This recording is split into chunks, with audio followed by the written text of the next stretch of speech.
Hi everybody! Today we're going to be doing a watercolor penguin. The first step for a watercolor penguin is to draw it out very lightly with pencil.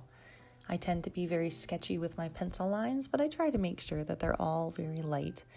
And when I'm done getting the basic shape of my penguin, I kind of jump into the details, just outlining areas that are going to be dark or light, or have fine detail like the eyes and the beak. I like to keep my pencil drawings very simple. I don't want these lines to necessarily show up in the final artwork, so I try to keep them minimal.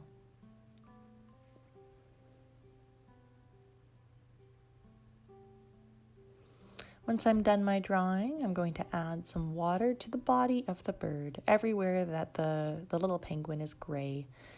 Baby penguins tend to have fluffy gray fur in the beginning of their lives, so this little guy is going to have some really nice textured gray fur. And to achieve this, I'm first applying water, and then I'm applying a very light Payne's gray. Just little dots all throughout the wet area.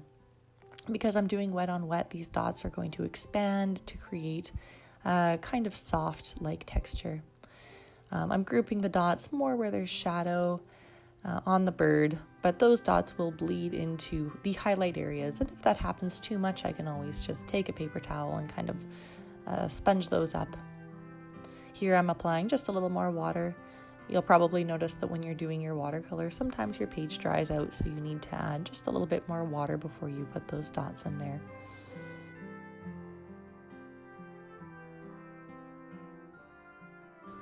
Oh, there we had a puddle of water there, so that little dot really took off. You want to avoid puddles if you can. Just try to get your page nice and evenly wet.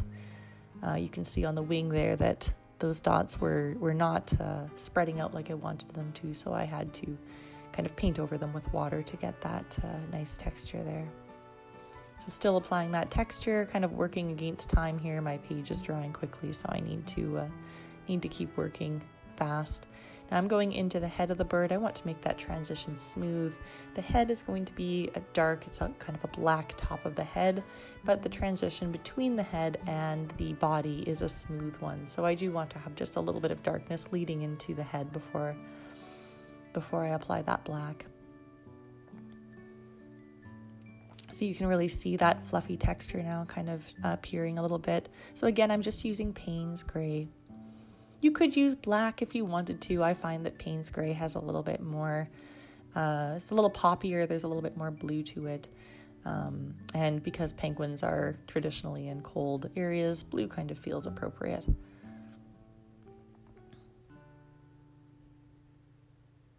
Now that my page is drying just a little bit more, I can just go in and add a few more dots. When people do watercolor, they often think, oh, my page is wet or my page is dry, and that's how you gauge your paint application is, do I want to do wet or dry? But the reality is you can actually have a good variety within your wet page. You can have kind of a cool wet, you can have a drenched soaking wet with puddles. That wet isn't just isn't a basic flat term here. It can mean a lot of different things. Now I'm doing the face. Again, we're just applying water, and then I'm going to be applying a little tiny bit of gray around the eyes just to give it that shadow. There's a little bit of a shadow around the eyes there. I don't want to add too much gray to the face because we want the face to feel brighter than the body.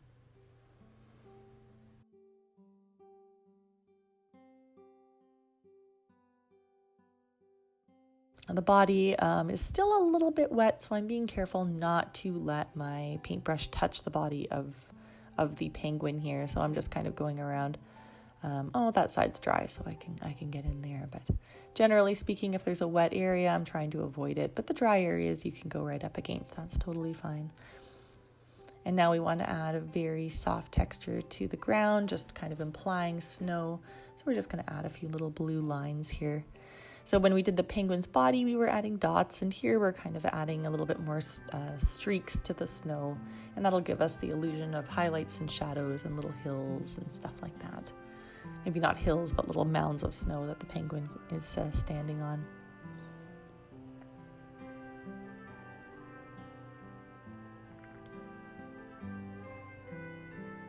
And now I'm going to be doing the sky. I want to give the sky a little bit of warmth. Everything in this painting is very cool. Right now we've only used 2 colors, Payne's Gray and Blue. Blue for the snow and Payne's Gray for the bird. But for the sky, we're going to use just a smidge of yellow ochre. Now I like yellow ochre over yellow because yellow ochre is a little bit more muted. It's almost the color of mustard, but we're putting it in so lightly that it's just going to warm up the sky just a little bit. So maybe this penguin has a nice sunny day in behind him in this cold climate that he's living in. And now I'm throwing in a little bit more in the snow. I want to give the penguin a bit of a shadow.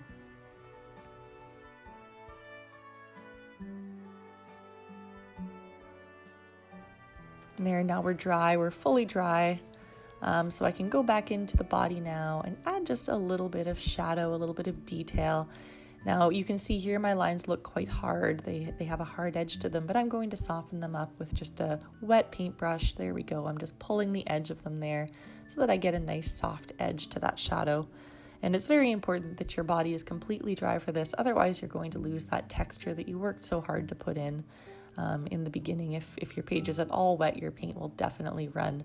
So make sure you hit this with a blow dryer before you go in with that second layer of detail. So again, still using Payne's Gray. Now I'm going to jump into the face here. Now, if you remember, I was saying that the face is actually quite dark, at least the area around the white is quite dark. So we're going to be painting that with a very saturated Payne's Gray. I'm using a small brush because I want to be able to get into those little detail areas around the sides of the face and down by the neck. I want all of those to feel nice and crisp. I am going to soften that area around the neck eventually. But for now, I want it to feel very saturated. And I'm painting around the beak for now. You'll notice when I finish this painting that the beak actually gets quite dark too. But I'm doing it in 2 separate stages, and that will give a little bit of separation between the beak and the face. They blend in together quite a bit. So I do want to just have a little bit of a difference there. Here. So I'm still kind of getting the outline of that beak. Now I do want it to blend in a little bit, so I'm not going to be too strict with it. But I definitely want that highlight areas to pop, so I'm going to be leaving those out of the blue, out of the Payne's Gray here.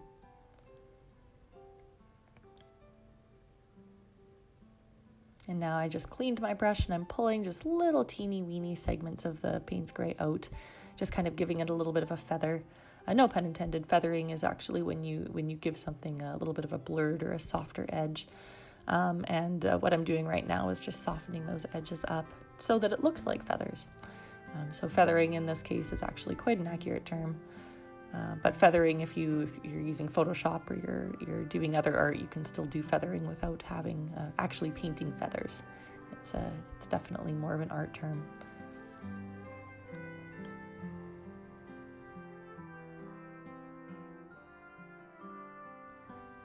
Okay, now I'm jumping into the eyes here. So the eyes are kind of the shapes of like little narrow footballs. There's a little bit of a harder line at the top. I imagine that this penguin is squinting, probably because either it's a sunny day or there's wind. Penguins need to shield their eyes from all sorts of things. A little bit of shadow around the eyes. And then when I go in to do the eyes, I'll already have that shadow established. So that's kind of the first layer there.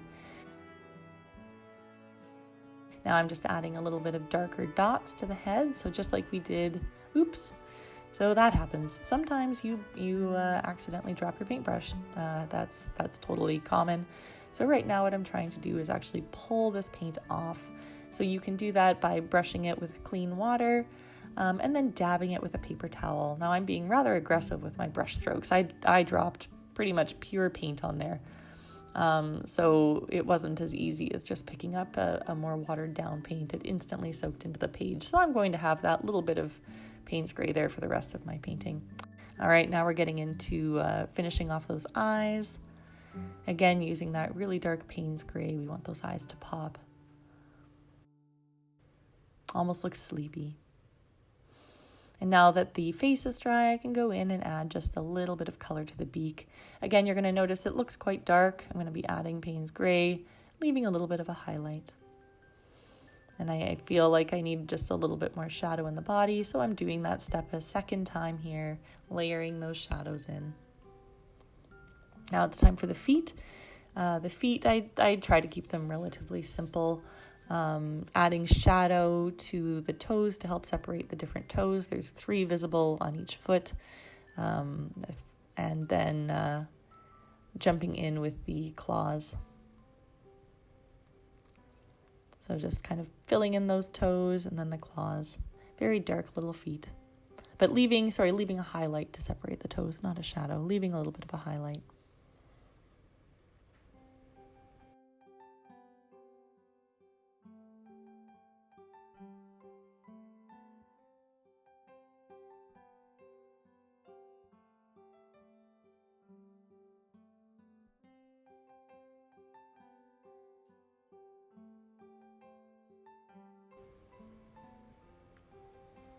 So that little spot of blue was getting to me a little bit. So what I'm doing is I'm actually raising my horizon line. So before I had my horizon line a little bit lower, now I have it just a little bit higher to try to get that to blend in and feel more natural.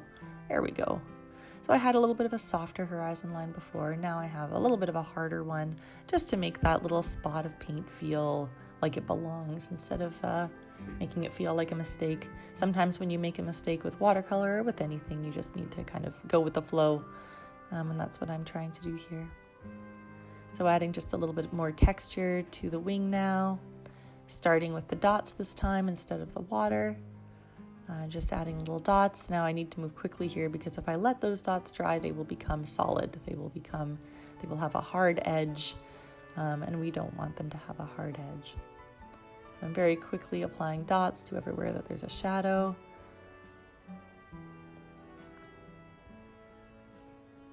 Just trying to get a little bit more contrast here. Contrast is very important with art.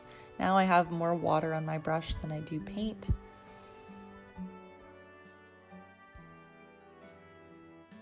Oh, and I'm going to give myself a little bit of a spray here. So if you have a spray bottle, it can be a very effective way to achieve texture. So just by spraying everything, I was able to soften those little dots so that they spread out and give us that texture that we're looking for.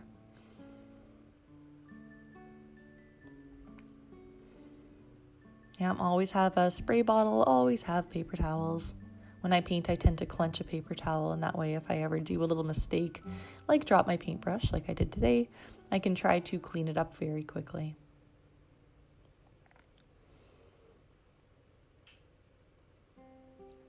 Now you'll notice when the watercolor dries, it gets much lighter. So the color you're seeing now is a little bit darker than the color that we're going to be getting in the end.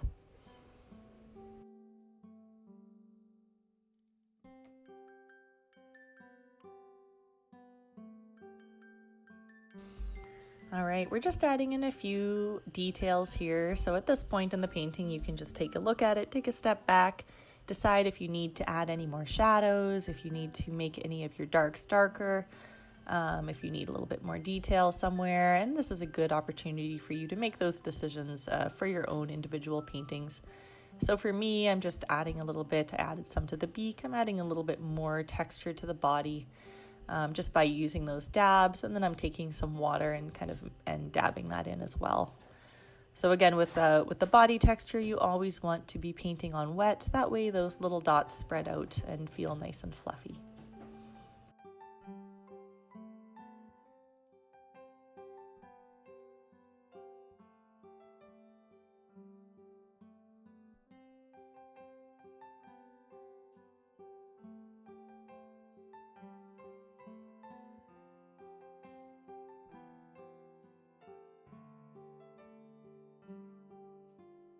All right, guys, thanks for painting with me today. If you want to find me on Facebook, my Facebook name is Creations by Kendra, and on Instagram, you can find me at creations_by_Kendra.